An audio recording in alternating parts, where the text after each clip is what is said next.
Hey, you want it? I got it. Let's talk about it. All right, coming to you raw and uncut. Hey everyone, welcome to the channel. Please don't forget to subscribe, like, and share, and leave a comment. All right, let's get into it and let's talk about it. SmackDown. The show was okay. I mean, it wasn't horrible, but it wasn't great. It wasn't good, and I think we're a long, long ways for it to being good. Tonight was really matches I felt they were just thrown together. Some of the segments, were okay. Leading to the Saturday Night Main Event and Evolution coming up. So let's get into it. The first, as the show came on, you had Jacob Fatu attacking Solo Sikoa, JC Mateo, um, Loa Tunga, um, having a big, feud on the outside. Then we got started inside as the show started progressing and everything. We have Cody Rhodes coming out, talking about what it means being, king of the ring and what it stands for, and everything, and where everything is going and stuff. And he named a couple of, the king of the rings, like with Booker T, Bret, Hitman Hart, Triple H, Stone Cold Steve Austin, some of the ones, in the past that were King of the Ring and stuff. And he's saying that when he meets John Cena at SummerSlam, that he's going to beat him and take his title back. And as he's talking about that, out comes Randy Orton. Then Randy Orton comes out and he starts telling them like, hey, look, he's giving him all his props and everything. And, Randy Orton said that he failed to pull the trigger against Cody Rhodes when they had their match and everything. And if he had pulled the trigger, he could have been standing there, being the one facing John Cena at SummerSlam and stuff, and Randy Orton's going on and saying that he hopes that, Cody Rhodes beats John Cena and everything so he can have a match with Cody Rhodes again and,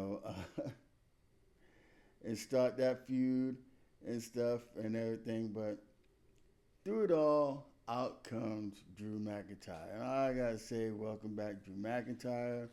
And Drew McIntyre is teasing them, about, hey, they're doing this and doing that. And it sounds like, two kids and stuff like that. But anyway, Drew's going on. And he basically says the same thing, too, about, Cody Rhodes winning against John Cena so he can come and beat Cody Rhodes for the title and everything. And but he kind of like tried to dog Randy Orton out, saying that Randy Orton was washed up, beat down, and everything, and has no more charisma or anything like that. But as he's talking all that stuff, he turns back to Cody Rhodes, like said, trying to say that he hopes Cody wins so he can beat Cody and then go on and become champion and stuff. And as he turns around, he gets them three favorite letters, RKO, by Randy Orton and stuff. So, and then that segment kind of ends and everything. I don't know where this is going to lead, where Drew's going to be back, how he's going to be or infiltrating, between Randy Orton. I think it's going to basically be Orton and, Drew McIntyre probably at Saturday Night Main Event. So I'm sure that's going to probably be a match, that's going to be set up for that. Or somewhere maybe on, next week's SmackDown but that match is going to happen soon. And then we got Charlotte Flair and Alexa Bliss looking at each other, talking, how Charlotte Flair is not going to want to respond to, being, a tag team partner or anything like that, especially with anybody, and Alexa Bliss. But Nick Aldis gave them, told them, like, look, if you guys become a tag team, then there's a possibility if you win this triple threat that you'll be number one contenders moving in for Evolution for a tag team title shot. So they finally become a tag team. And that match was a pretty decent match. You know, they had it against the Secret Hurts, Her Service, and B-Fab and Meechin. And the match was pretty good. It was, first of all, you know, started with some pretty messed up spots and everything in it and stuff like that. But in the end, the match ended up being a pretty decent match. Probably one of the better matches of the night and stuff. So, you know, there were some points where Alexa Bliss really got in there and she was all over the place in the ring and, you know, stuff. And it's good to see that, you know, Charlotte Flair and Alexa Bliss, you know, are together now as a tag team. And I do think maybe down the road that they will be tag team champions if they don't turn on each other. You know, and you know, hopefully we'll see because I think they could be a dominant tag team and stuff. There's not been a tag team dominant like when Jade Cargill and Bianca Belair, they had the match, they had the titles, and they made the titles look good. You know, not that, you know, Liv Morgan and Raquel Rodriguez didn't and stuff. You know, they brought some toughness with the belts, and they kept the belts at least, you know, something that people can say, okay, we can cheer for these tag team titles. They kept the belt pretty up there and stuff, and hopefully they'll remain and stay up there. And then we get this thing with these tag teams. The same tag teams, again, that, you know, I mean, you got Faxion, you got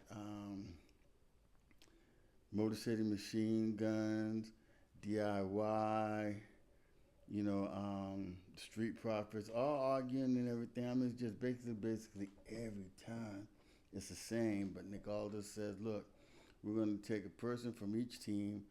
You know, there'll be 4 going against, you know, the White 6.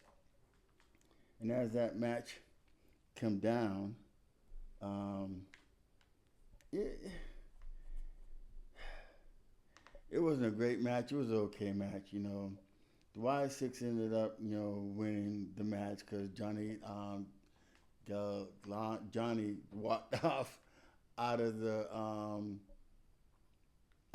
match and everything, and left Chris Sabin in trouble. Got pinned, and the match was over. Y6 wins. Okay, so it happened. These matches, I swear to tell you, is just I don't understand it. I don't understand it. It had nothing to do with anything.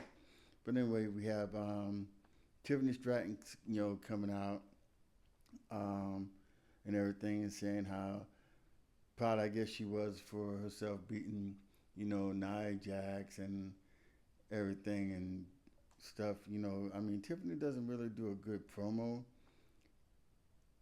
and everything, and I'm hoping that one day that she would, you know, turn out well as doing the promo and stuff. But anyway, it's always Tiffy time. It's the same, basically everything she says. It would be stuff that she brought in from her last, you know, promo or whatever the case may be. And then out comes Jade Cargill, you know, and Jade Cargill is not all that great on the mic either and stuff, you know, saying that she's going to be the one that will go to SummerSlam and, you know, beat Tiffany for the title and stuff like that. But then Tiffany said that she has a surprise for her. And then Trish Stratus comes down and stuff. And that's who Tiffany is going to be battling against. She's going to be taking up the title at Evolution against Trish Stratton. And, Trish Stratus. And that should be a pretty good match. You know, Tiffany Stratton will win that match and everything. And then, you know, just like I said, you know, Jade will end up going to SummerSlam. And will probably end up beating Tiffany Stratton for that title, which will build up something later on. And then as the time goes by, you know, Jade Cargill gets attacked by Naomi, and Naomi says she should proceed with caution So that's going to be a match. That's going to be a match that's going to be made for Evolution 2, which would be a good match. That match could, like, I don't want it to be like a real normal match. I'm hoping that it could be like some kind of cage match or something, man, to where this, feud can go, maybe end, maybe not. But anyway, we'll see what happens as far as Evolution starts. Then we got Andrade and Ray Phoenix going against Fraction. This match was, it was okay and stuff. I don't understand the match. Like I said, it was matches I feel that were thrown together, and then and Andrade and Ray Phoenix, they win the match. Okay. And then we got Damian Priest and Aleister Black, and Damian Priest is, talking about, R-Truth, and Aleister Black is still saying that, because of R-Truth being who he is going to be the one that gets the most punishment out of what's going on. So I think something's going to happen with Damian Priest and Aleister Black down the road, but next week, R-Truth and Aleister Black had a match against each other on SmackDown next week. Then we have Jacob Fatu and then Jimmy Uso against Solo Sikoa and Tonga Loa. This match, it was okay. Jacob was pretty much fired up in the match and stuff like that, and it was a clean pin. Jacob Fatu got a clean pin on Solo Sikoa, so I'm sure that now that he picked him as the tag team as a U.S. champion, then I think Jacob is rightfully to get that rematch against Solo Sikoa sometime soon. It could be another match. The rematch could be Saturday night main event. Who knows? But anyway, after the match, then the boys come down. JC Mateo, Tungaloa, Solo Sikoa, and the big guy came down and beat the living tar out of Jacob Fatu. I don't know where Jimmy was at. I think Jimmy got toasted, got knocked out, and just couldn't come. But they put Jacob through the announcer table, and that was basically the end of the show. So the show was okay. It wasn't horribly bad, but it wasn't that great. So I'm going to give it maybe a C- at this point. Hopefully the shows will get better since now that they're back to 2 hours. And we'll see. But I thank you for watching. God bless. Please don't forget to subscribe, like, share, leave a comment. Let me know how you're feeling. Okay. Thank you. God bless. Deuces. And I'll see you on the next video.